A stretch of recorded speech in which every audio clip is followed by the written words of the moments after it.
জগন্নাথ দেবের দর্শনে গিয়েছিলাম। বিভিন্ন দিন জগন্নাথের বিভিন্ন বেশ হচ্ছে, আপনার দেখেছেন তো। আজকের বেশটা ছিল জগন্নাথের গজেন্দ্র মোক্ষণ বেশ। গজেন্দ্র, গজেন্দ্র মানে গজ মানে হাতি, ইন্দ্র মানে শ্রেষ্ঠ, সমস্ত হাতিদের রাজা হচ্ছেন গজেন্দ্র।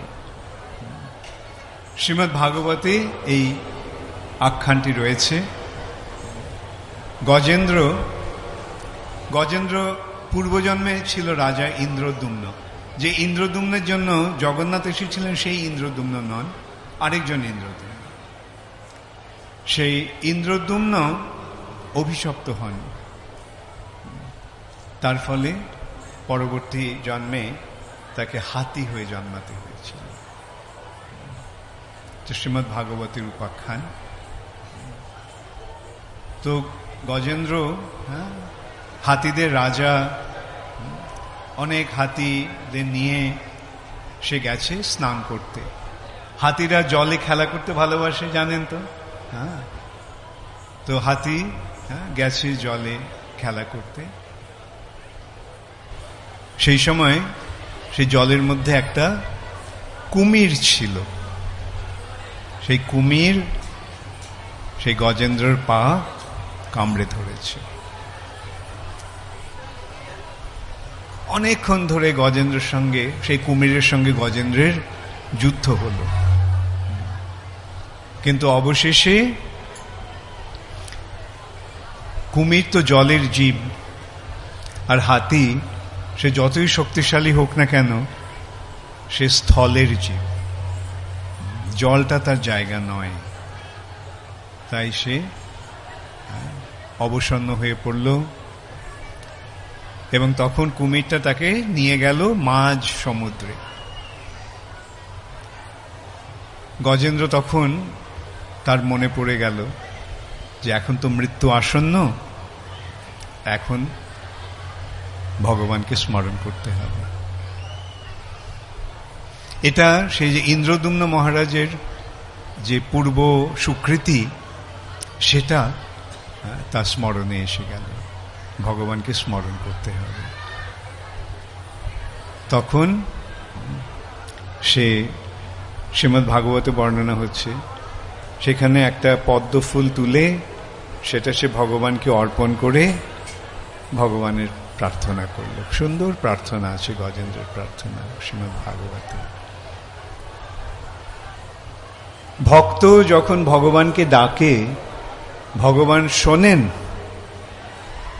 কে কে মনে করেন যে ভগবানকে ডাকলে, ভগবানকে প্রার্থনা করলে, ভগবানের কাছে আরতি সহকারে ঐকান্তিকভাবে ভগবানকে প্রার্থনা করলে ভগবানের কাছে ভগবান সেটা শোনেন? Very good. এবং ভগবান যখন শুনলেন, তখন ভগবান কি করলেন? ভগবান ভক্ত বৎসল, নমে ভক্তা প্রণশ্যতি। ভগবান আশ্বাস দিয়েছেন না ভগবদ গীতায়, আমার ভক্তের কখনো বিনাশ হবে না, ভক্তকে আমি সব সময় রক্ষা করব। অজামিলের কাহিনী মনে আছে? অজামিল নারায়ণকে স্মরণ করে নয়, ভগবানকে স্মরণ করে নয়, তার ছোট ছেলেটাকে স্মরণ করে সে নারায়ণকে ডেকেছিল। সঙ্গে সঙ্গে বিষ্ণু দূতেরা সেখানে এসে উপস্থিত। সেই সম্বন্ধেও শিল প্রভুপাদ বলছেন যে অজামিল তার প্রাথমিক জীবনে ব্রাহ্মণের ছেলে, সে ব্রাহ্মণের অনুযায়ী দীক্ষা শিক্ষা লাভ করেছিল। সেই স্মৃতিটা তার ছিল। যদিও অজামিল কালক্রমে অত্যন্ত অধঃপতিত হয়, অত্যন্ত পাপে লিপ্ত হয়, কিন্তু ওই সময় নারায়ণকে স্মরণ করা মাত্রই তার পূর্বস্মৃতি এসে যায়। তার ফলে এই যে ডাকার ফলে তখন বিষ্ণুদূতেরা সেখানে এসে উপস্থিত হলেন। এখানে আমরা কি দেখতে পাচ্ছি? বিষ্ণুদূত সব সময় টহল দিচ্ছে, আমরা চোখে না দেখতে পেলেও তারা রয়েছেন। এবং যখন বিষ্ণুদূতেরা দেখেন যে কোনো ভক্তের কোনো অসুবিধা হয়েছে, তখন তারা তাদের রক্ষা করার জন্য এসে পড়ে। যমদূতেরা এসেছিল অজমিলকে নেওয়ার জন্য। যমরাজ আছে, বিশ্বাস করেন তো? যমরাজ আছে। যমরাজ কি করেন? যমরাজ হচ্ছেন বিচারক, তিনি বিচার করেন। বিচার মানে কি? কত পাপ হয়েছে, কত পুণ্য হয়েছে। যমরাজের সেক্রেটারি হচ্ছেন চিত্রগুপ্ত। চিত্রগুপ্তর এমন একটা কম্পিউটার আছে যে সেই কম্পিউটারে পৃথিবীর প্রতিটি জীবের ইতিহাস রয়েছে। যখন মৃত্যুর পর যখন যমালয়ে আসে, তখন যমরাজ চিত্রগুপ্তকে বলেন, আচ্ছা এর কি খতিয়া, ইয়েটা দেখাও, বলো। এবং সেই অনুসারে যমরাজ বিচার করেন, পাপের দণ্ড দেন এবং পুণ্যের পুরস্কার করেন। এগুলি সব সত্যি কথা, এগুলো গল্প কথা নয়। আমরা যদি গল্প কথা বলে এগুলো মনে করে এগুলিকে, এই যে সমস্ত তথ্য রয়েছে সেই তথ্যগুলিকে যদি আমরা যথাযথভাবে গ্রহণ না করি, তাহলে আমাদেরই ক্ষতি হবে। অতএব বিশ্বাস সহকারে এই শাস্ত্রের সমস্ত বাণী আমাদের সর্বান্তকরণে গ্রহণ করতে হবে। এখন গজরাজ যখন এইভাবে ভগবানের উদ্দেশ্যে ভগবানকে বন্দনা করে সেই পদ্মটা ভগবানের চরণে নিবেদন করল, তখন ভগবান সেখানে এসে উপস্থিত হলেন। সেইটি আজকে আমাদের জগন্নাথের বেশ। আজকে জগন্নাথ গরুরের উপরে বসে আছেন,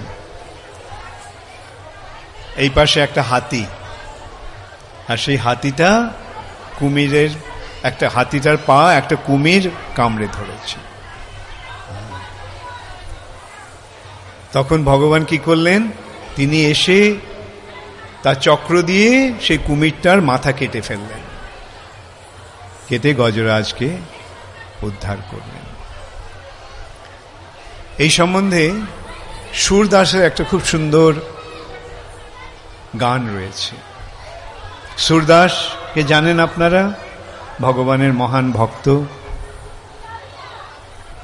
এখানে শব্দ বাইরে হচ্ছে না ভেতরে হচ্ছে? বাইরে হলে আর কিছু করার নেই, যদি ভেতরে হয় তাহলে ওদেরকে বলো একটু চুপ থাকতে।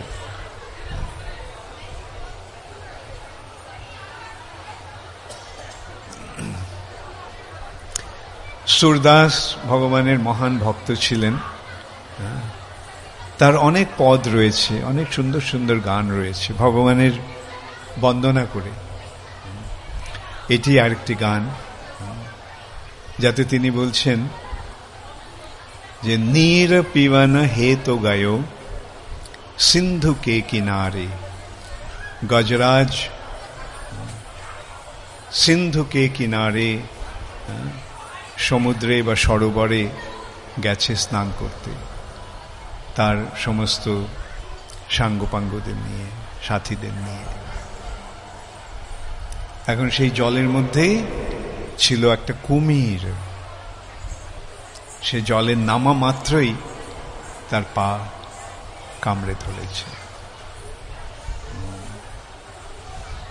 নীর পিবন হে তো গায়ো সিন্ধু কে কিনারে, সিন্ধু बीच बसत ग्राह চরণ ধরি পছারে।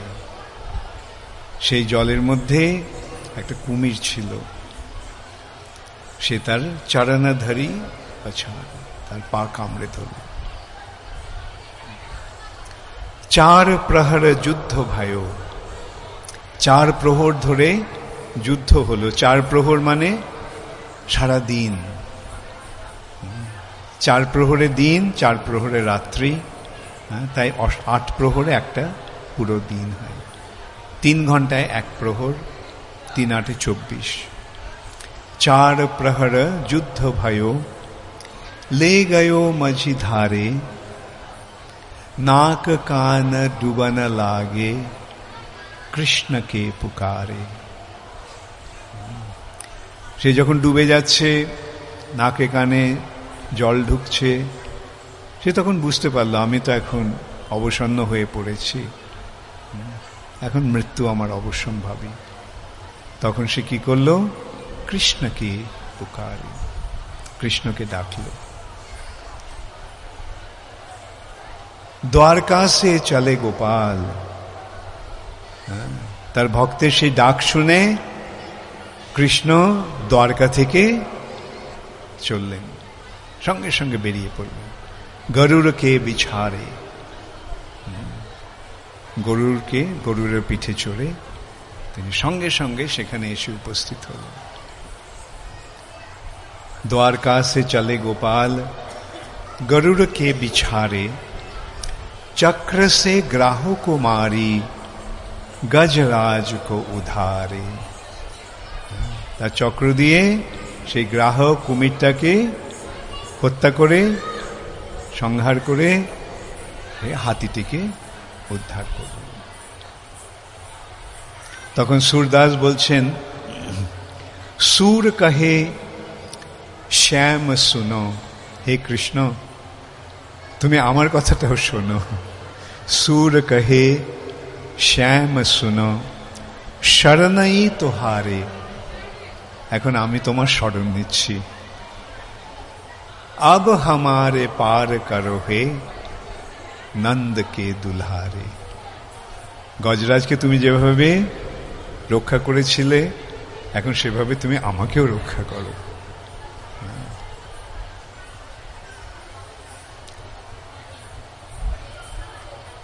এখানে আরেকটি বৈশিষ্ট্য আছে, এটা একটা রূপক রূপেও এটা গ্রহণ হয়। যদিও ভাগবতের বর্ণনা সব সত্য, ভগবানে কোনো শ্রীমদ্ ভাগবতে কোনো বা আমাদের শাস্ত্রে কোনো অসত্য বচন নেই। কেন, যদি আমরা পরম সত্যেরকে পেতে চাই তাহলে অসত্যের আশ্রয় নিলে কিভাবে তাকে পাব? শ্রীমদ্ ভাগবত আদি আমাদের সমস্ত শাস্ত্রে যা কিছু লেখা আছে তা সব সত্য। ইন্দ্রদ্যুম্ন রাজা ছিলেন, তিনি অভিশপ্ত হয়ে হাতির শরীর লাভ করেছিলেন, এবং এই সময় হাতির এক সময় এই অবস্থা হয়েছিল। এগুলো সব সত্যি কথা। এবং হাতির যে প্রার্থনা সেটাও সত্যি। সেই হাতি প্রার্থনা করছে না, হাতির পূর্বজন্মের সুকৃতির প্রকাশ হলো। হাতি এখন হাতি নয়, হাতি ইন্দ্রদ্যুম্ন মহারাজ, তিনি প্রার্থনা করছেন ভগবানের কাছে। আত্মার সঙ্গে ভগবানের যে সম্পর্ক সেটা কখনো লোপ পায় না বা কখনো তার হ্রাসও হয় না, সম্পূর্ণ অক্ষতভাবে সেটা থেকে যায়। আমাদের শরীরের সঙ্গে যা কিছু সম্পর্কিত, যা কিছু তার সব মৃত্যুর সময় ছেড়ে যেতে হবে, কিন্তু আত্মার সঙ্গে যে সম্পর্ক, আত্মার যা কিছু প্রাপ্তি, সেগুলি সব সময় আত্মার সঙ্গে থাকে। শরীর ভিন্ন হতে পারে এবং সেই শরীরে সেই স্মৃতি না থাকতে পারে প্রাথমিক দিকে, কিন্তু কালক্রমে যখন ভগবানের সঙ্গে সম্পর্কটা আবার হয়ে যায় তখন সেই সমস্ত স্মৃতি চলে আসে। সেই সম্পর্কে বলা হচ্ছে আমাদের শাস্ত্রে যে এই যে আত্মার যে প্রগতি, আধ্যাত্মিক প্রগতি, সেটা কখনো নষ্ট হয় না। হয়তো কেউ এতদূর পর্যন্ত উঠেছিল, মৃত্যু হলো, পরজন্মে যখন সে আবার তার ভক্তি জীবন শুরু করবে তখন কোথা থেকে শুরু করবে? এখান থেকে না, যেখানে শেষ করেছিল সেখান থেকে। অর্থাৎ খুব শীঘ্রই সে ওই স্তরে এসে যাবে। তাই জন্য আমরা দেখতে পাই অনেক ভক্ত, তার দেখে মনে হয় আরে এরা প্রথম থেকে এত অ্যাডভান্সড, এরা এত প্রথম থেকে এত উন্নত। এখানে বুঝতে হবে যে এটা তাদের পূর্বজন্মের প্রগতির ফল।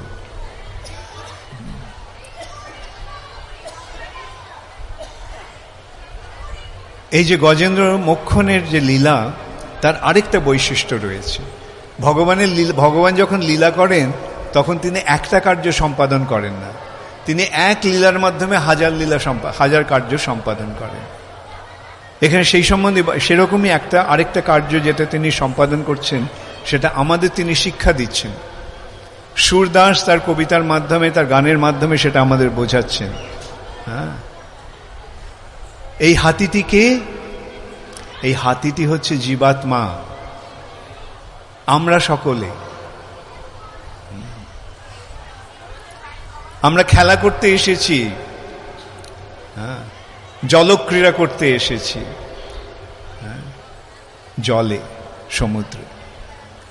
সেই সমুদ্রটা কি? এই ভব সমুদ্র, ভবসাগর। এখানে আমরা এসেছি। নীর পিবন হেতু গায়ো সিন্ধুকে কিনারে। এই জড় জগতে, ভবসাগরে আমরা এসেছি। আর এখানে রয়েছে একটা কুমির।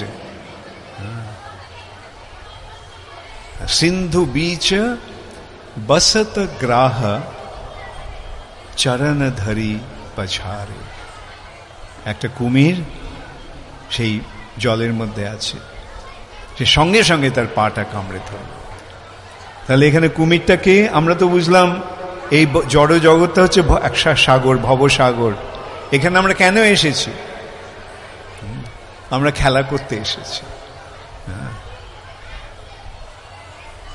আর সেই যে কুমির যে জলে থাকে, এই জড় জগতে রয়েছে, সেই কুমিরটাকে, সেই কুমিরটা হচ্ছে মৃত্যু। এখানে আসা মাত্রই মৃত্যু আমাদেরকে কামড়ে ধরেছে। আর সারাক্ষণ আমরা কি করছি? সর্বক্ষণ আমরা ওই মৃত্যুর সঙ্গে সংগ্রাম করছি। এই বেঁচে থাকাটা সর্বক্ষণ মৃত্যুর সঙ্গে সংগ্রাম।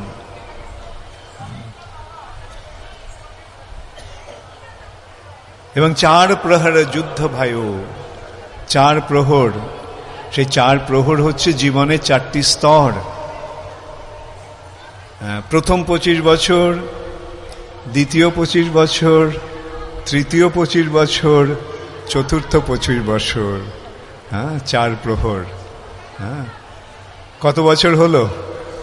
100 বছর। একটা মানুষের আয়ু কতদিন? 100 বছরই আমাদের আয়ু। তবে যখন আমরা পাপ করি তখন এই আয়ু কমতে থাকে, অথবা ভগবানের ইচ্ছার প্রভাবে সে আয়ু কমতে থাকে। হ্যাঁ, যাই হোক, 4 প্রহর যুদ্ধ ভয়ো। 100 বছর ধরে আমরা মৃত্যুর সঙ্গে সংগ্রাম করলাম। কিন্তু কতদিন আমরা সেই সংগ্রাম করতে পারবো? অবশেষে মৃত্যুই জয়ী হবে, তাই না? আমাদের সকলকেই মৃত্যু বরণ করতে হবে। জাতস্যহি ধ্রুবম মৃত্যু, যারই জন্ম হয়েছে তার মৃত্যু অবশ্যম্ভাবী। মৃত্যু হবেই। এই জড়জগতে কেউই অমর নয়, এমনকি ব্রহ্মা পর্যন্ত অমর নয়।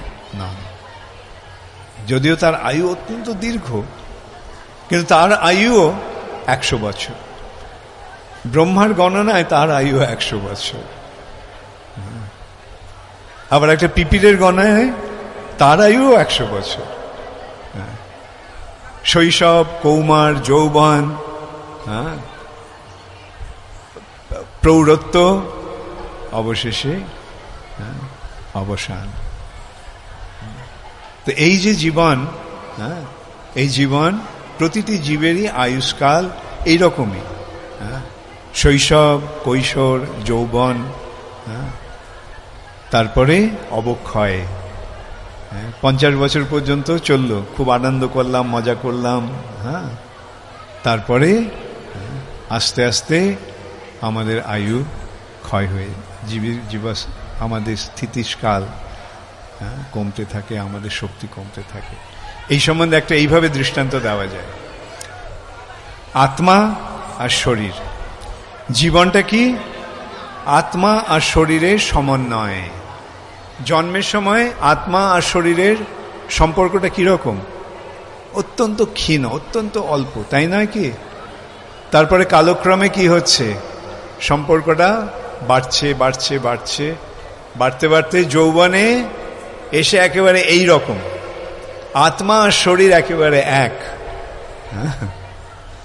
তারপর কি হচ্ছে?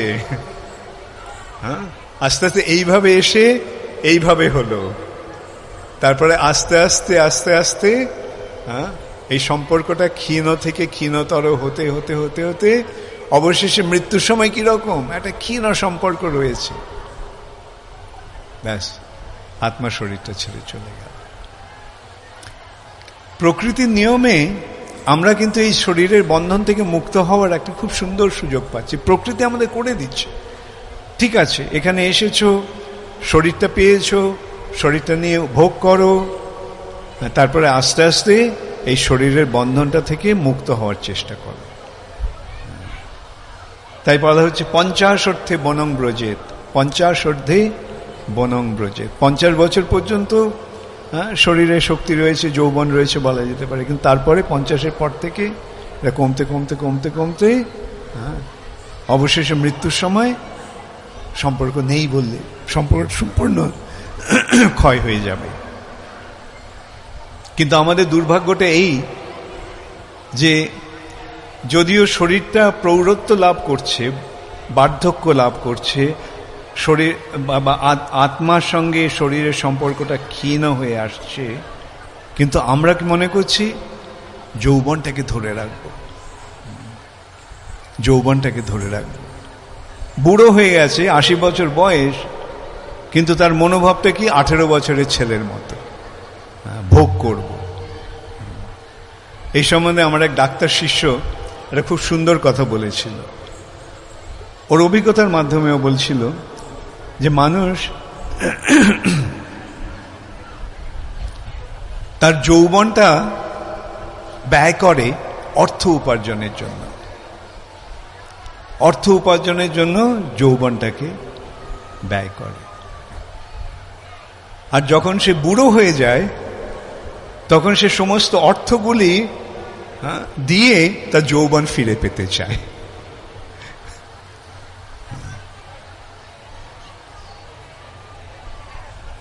ইংরেজিতে একটা কথা আছে, গ্রো ওল্ড গ্রেসফুলি, সম্মানের সঙ্গে বার্ধক্যকে বরণ করে নাও।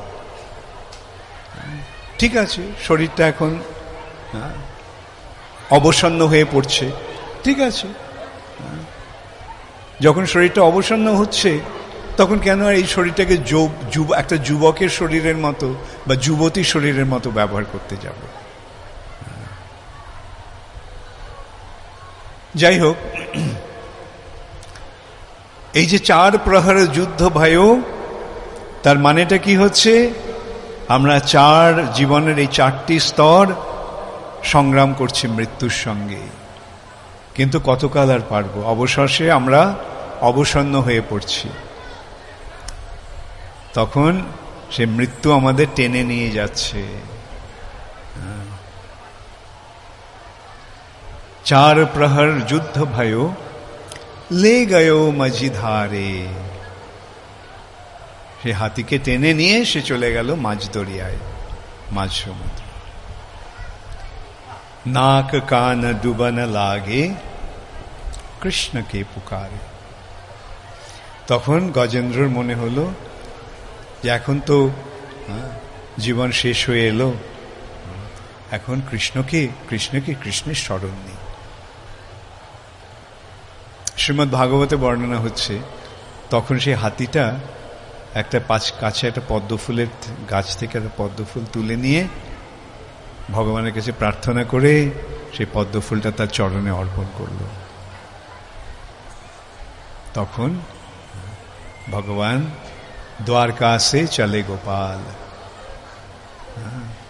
ভক্তের সে আকুতি শ্রবণ করে ভগবান দ্বারকা থেকে এলেন কিভাবে? গরুরকে বিছাড়ে, গরুরে চড়ে তিনি এলেন এবং চক্র সে গ্রাহ কুমারী গজরাজ কো উদ্ধারে।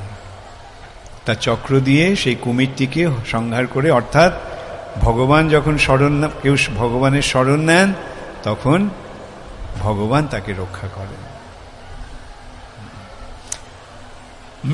মৃত্যুর নমাম্যহম, ভগবানের একটা সংজ্ঞা হচ্ছে তিনি মৃত্যুরও মৃত্যু। যদ বিভেতি স্বয়ং ভয়ম,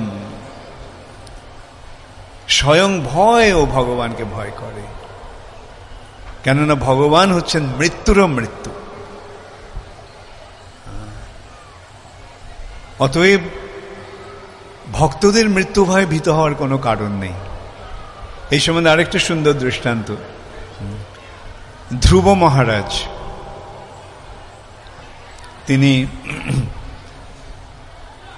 সংসার ত্যাগ করে, রাজকার্য ত্যাগ করে তিনি গেছেন বদরিক আশ্রমে। সেখানে সাধু সঙ্গ করছেন, মৃত্যুর জন্য তৈরি হচ্ছেন। কেন জীবনের শেষে আমাদের ভগবানের সেবায় নিজেদের নিযুক্ত করতে হয়, সেটি বুদ্ধিমানের কাজ।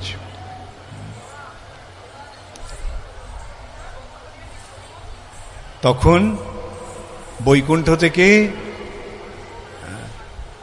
বিমান এলো, বিষ্ণুদূতেরা নিয়ে এসেছেন বিমান ধ্রুব মহারাজকে নিয়ে যাওয়ার জন্য। ধ্রুব মহারাজ তখন স্নান করে সমস্ত সাধুদের, সেখানকার ঋষি মহর্ষিদের থেকে বিদায় গ্রহণ করে সেই রথকে প্রদক্ষিণ করে যখন রথে উঠতে যাবেন, তখন দেখেন যে মৃত্যু হাত জোর করে ওখানে দাঁড়িয়ে আছে, হাত জোর করে, মাথা নত করে, নত জানু হয়ে বসে আছে। মৃত্যু আসে ভক্তের কাছে, কিন্তু কিভাবে আসে? এইভাবে হাত জোর করে আসে। কৃপা করুন, আশীর্বাদ করুন, যাতে আমার সমস্ত কার্যকলাপ সার্থক হয়। তখন ধ্রুব মহারাজ কি করলেন? সেই মৃত্যুর মাথায় পা দিয়ে সেই রথে চললেন। ভক্তের কাছে মৃত্যু এইভাবে আসে, ভক্তেরও মৃত্যু হয়। মৃত্যু মানে শরীর ত্যাগ। এই জড় শরীরটাকেও সকলেই ত্যাগ করতে হবে। জড় শরীরটা তো সকলকেই ত্যাগ করতে হবে, সে ভক্তই হোক আর অভক্তই হোক, সকলকেই ত্যাগ করতে হবে। কিন্তু ভক্তের কাছে মৃত্যু একভাবে আসে, অভক্তের কাছে আরেকভাবে আসে। অভক্তের কাছে আসে একটা ভয়াবহ রূপ নিয়ে, আর ভক্তের কাছে আসে তার মঙ্গলময় রূপ নিয়ে, ভক্তের কৃপা লাভের জন্য, ভক্তের আশীর্বাদ প্রাপ্ত হওয়ার জন্য।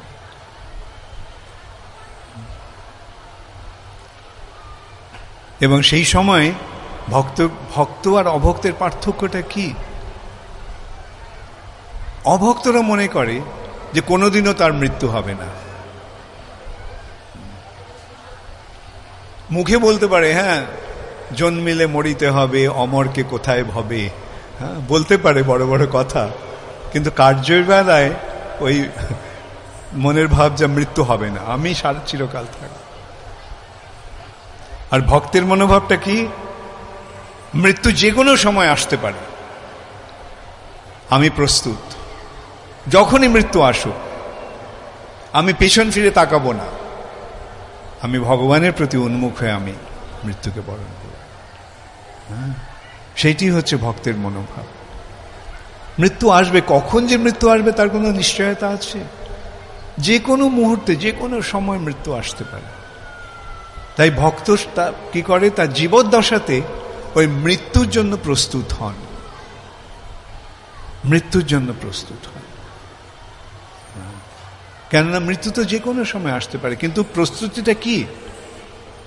যাতে মৃত্যুর সময় ভগবানকে স্মরণ করতে পারি, ভগবানকে মনে করতে পারি। এবং সেই জন্যই তার কার্যকলাপ কিরকম? সর্বক্ষণ ভগবানকে মনে রাখা, সর্বক্ষণ, সব সময়, যাতে মৃত্যু যখনই আসুক না কেন আমি ভগবানকে স্মরণ করতে পারবো, ভগবানের শরণ নিতে পারবো। এইভাবে ভক্ত সবসময় প্রস্তুত হয়ে থাকেন মৃত্যুর জন্য।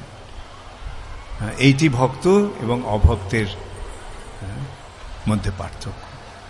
এই দিয়ে আমরা বিচার করতে পারি আমরা কতটা ভক্ত হয়েছি। হ্যাঁ, এই প্রশ্নটা আমাদের করতে হবে, পরীক্ষাটা আমাদের সবসময় করতে হবে। এখন যদি মৃত্যু আসে তাহলে কি করব? আরে উইলটা তো করে গেলাম না, ব্যাংকের টাকাগুলো কি হবে, বাড়িটা তো লিখে দিয়ে গেলাম না, হ্যাঁ, আর আমি চলে গেলে আমার ছেলে মেয়েদের কি হবে, আমার স্ত্রীর কি হবে? এই চিন্তা যদি আসে মৃত্যুর সময়, তাহলে আবার ফিরে আসতে হবে। ব্যাংকের টাকার প্রতি আসক্তি, কিন্তু এসে ওই টাকাটা দাবি করতে পারবো না। কি করবো? আসক্তির ফলে ব্যাংকে একটা আশ্রয় হয়ে জন্মালাম। হ্যাঁ, খুব থাকো, টাকা সামলাও। অথবা সাপ হয়ে ওই ভিত সামলাচ্ছে। যাই হোক, মূল কথা হচ্ছে যে এইটি হচ্ছে ভক্তের মনোভাব। আমাদের প্রস্তুত থাকতে হবে। যদি মনে হতে পারে আরে উইলটা তো করিনি, ঠিক আছে, সেটা যদি হয় তাহলে উইলটা করে রাখো, যাতে মৃত্যুর সময় উইলের কথা না মনে হয়। মৃত্যুর সময় যদি চিন্তা না আসে আরে এটা তো ওকে দিয়ে গেলাম না, ওর কি হবে, এর কি হবে, হ্যাঁ, সেগুলো মৃত্যুর সময় চিন্তা করার দরকার নেই। যদি চিন্তা এসে থাকে তাহলে আগে ওগুলো সব গুছিয়ে নাও, যাতে মৃত্যু যখন আসবে তখন আমি প্রস্তুত। সেই সম্বন্ধে শাস্ত্রে বলা হচ্ছে কোনো একটা চিন্তা যদি এই জগতের জন্য থাকে মৃত্যুর সময়, তাহলে আবার ফিরে আসতে হবে। তাই মৃত্যুর সময় আমাদের কর্তব্য কি? অন্তে নারায়ণ স্মৃতি। মৃত্যুর সময় নারায়ণকে স্মরণ করতে হবে, এবং সেই জন্যই প্রস্তুতি সারা জীবন ধরে আমাদের প্রস্তুতি। যখন বেঁচে আছি, হ্যাঁ, হরিনাম করো, যাতে অভ্যাস করো, হ্যাঁ, হরে কৃষ্ণ যাতে মৃত্যু যখন আসবে তখন এই যদি হরে কৃষ্ণ মুখ দিয়ে বেরোয়, ব্যাস হয়ে গেল, জন্ম সার্থক হয়ে গেল। ওই হরে কৃষ্ণ, হ্যাঁ, যেমন অজামিলের নারায়ণ, হ্যাঁ, নাম, সেরকম, হ্যাঁ, হরে কৃষ্ণ হলে সঙ্গে সঙ্গে, হ্যাঁ, হয় কৃষ্ণ নিজে আসবেন, নয়তো গুরুদেব আসবেন, নয়তো বিষ্ণুদূত আসবেন। হ্যাঁ, এরকম অনেক সুন্দর ঘটনা কিন্তু আমাদের রয়েছে। আমি সম্বন্ধে একটা কথা বলি, একটা ঘটনার কথা। আমাদের এক গুরু ভাই ছিলেন, তিনি ফরাসি, ফ্রেঞ্চ। তিনি সন্ন্যাসী ছিলেন, প্রভুপাদের সন্ন্যাস পেয়েছিলেন প্রভুপাদের কাছ থেকে। কিন্তু প্রভুপাদের অপ্রকটের পরে সে ইসকন থেকে চলে যায়। ইসকনের সঙ্গে তার কোনো সম্পর্ক ছিল না, সন্ন্যাস ছেড়ে দিয়ে চলে গেছে।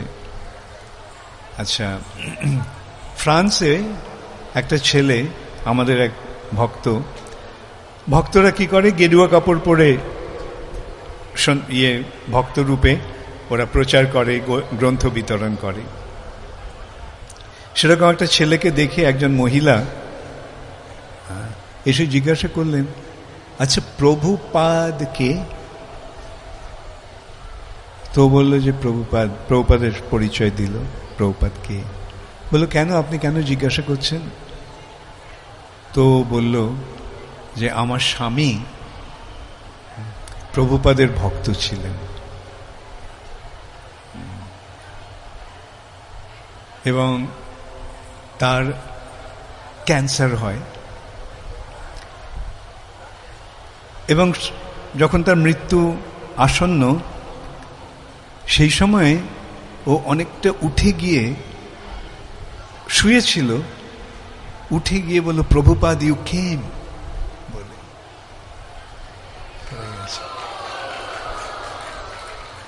যদিও সে প্রভুপাদের আশ্রয় ছেড়ে চলে গেছে, হ্যাঁ, ইসকন ছেড়ে চলে গেছে, ভক্ত সঙ্গ নেই, কিন্তু শিল প্রভুপাদ তাকে ভোলেননি। প্রভুপাদ এসে সেই সময় তাকে উদ্ধার করলেন।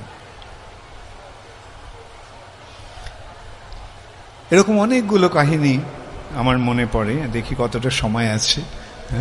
আচ্ছা, আমি দু একটা এরকম কাহিনী বলছি, শুনতে ভালো লাগছে?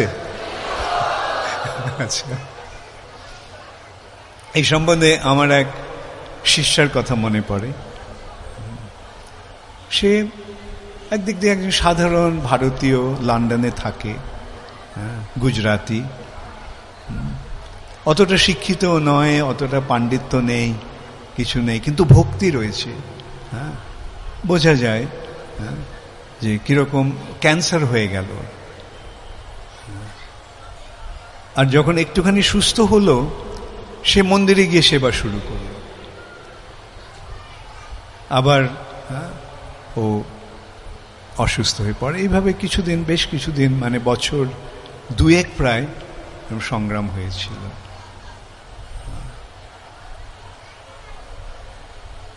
ওর মৃত্যুর সময় ওর হাতে জপমালা ছিল, আর সেই মৃত্যুর সময় সে তার মাথাটা একটু এদিকে হেলে যায়, সে জপমালাটা সে তার মাথার কাছে স্পর্শ করে সে তার শরীর ত্যাগ করে।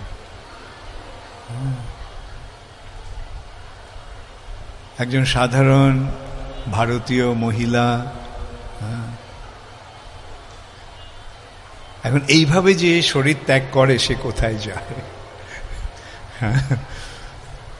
এইটি হচ্ছে প্রভুপাদের যে প্রদত্ত শিক্ষা, সেই শিক্ষাটা অনুশীলনের ফল, অনুশীলনের সুফল। যারা নিষ্ঠাভরে এই অনুশীলন করবে, নিষ্ঠাভরে জপ করবে, ভগবানের সেবা করবে, অন্তিম সময়ে তাদের এই গতি হবে, এই প্রাপ্তি হবে। আরেকটি মেয়ের কথা বলছি। সেই মেয়েটির বয়স তখন 22 বছর, পুনাতে থাকে, রাধানাথ মহারাজের শিষ্যা। আর আমি ওকে ছোটবেলা থেকে চিনতাম। তখন আমি প্রায় পুনাতে যেতাম এবং ও আমার খুবই অনুগত ছিল বলা যায়। আমি গেলে ওদের বাড়িতে আমি থাকতাম, ও সব সময় ইয়ে করত। এমনিতে আপাত দৃষ্টিতে সেই মেয়েটা কিরকম একটু দুরন্ত, একটু চঞ্চল, কিন্তু হঠাৎ তার এমন একটা রোগ হলো যার কোনো নিরাময় নেই। তখন থেকে তার মধ্যে একটা পরিবর্তন এলো। যে মেয়েটা এত চঞ্চল ছিল, ইয়ে ছিল, সে গম্ভীর হয়ে গেছে। ও ওর পরীক্ষা শেষ করে সেই দিন ও রেজাল্ট নিয়ে ফিরেছে, এসে মাকে বলেছে তার রেজাল্টের কথা, করে অজ্ঞান হয়ে গেছে।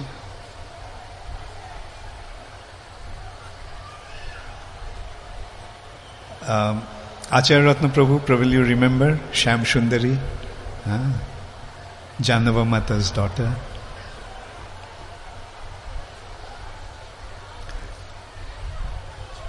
হাসপাতালে নিয়ে যাওয়া হলো অজ্ঞান অবস্থায়।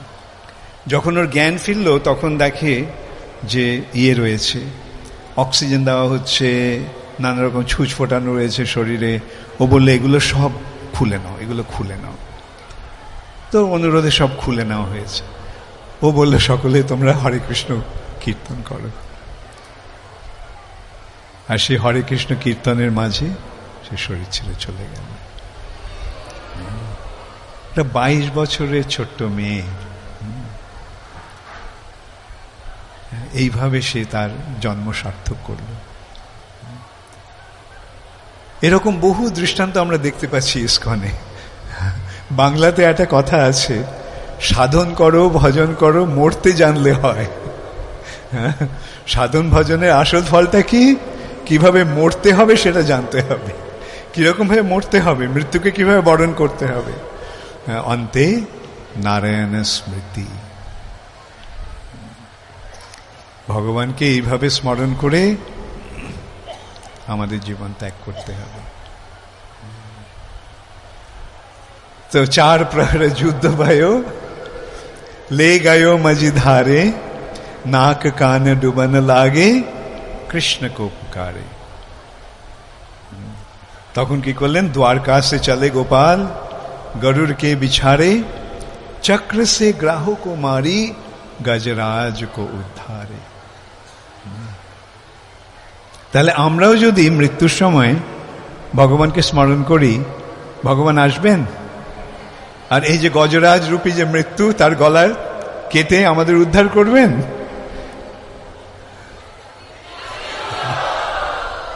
হরে কৃষ্ণ। হ্যাঁ, এই কথাগুলো বারবার আমাদের মনে রাখতে হবে।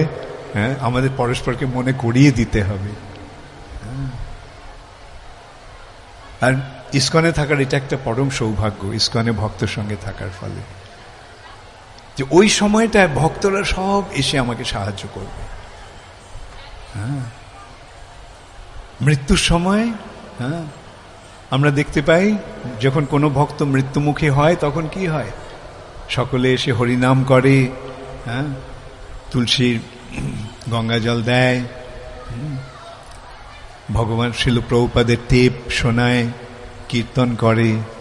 হ্যাঁ, এখন এইভাবে ভক্তরা আমাদের সৌভাগ্যের সূচনা করে। সবশেষে সুরদাস বলছেন, সুর কহে শ্যাম শুনো, সুর কহে শ্যাম শুনো, শরণই তোহারে। সুরদাস বলছেন, হে শ্যাম, শ্যাম সুন্দর, তুমি আমারই প্রার্থনাটা শোনো, আমি এখন তোমার শরণ নিচ্ছি, শরণই তোহারে। अब हमारे पार करो हे নন্দ কে দুধারে। এই গজরাজকে তুমি যেভাবে উদ্ধার করেছিলে, হে নন্দনন্দন, নন্দদুলাল, তুমি ওইভাবে আমাকে উদ্ধার করো। তাহলে আজকে এই গজেন্দ্র মোক্ষণ লীলা করছেন জগন্নাথ। হ্যাঁ,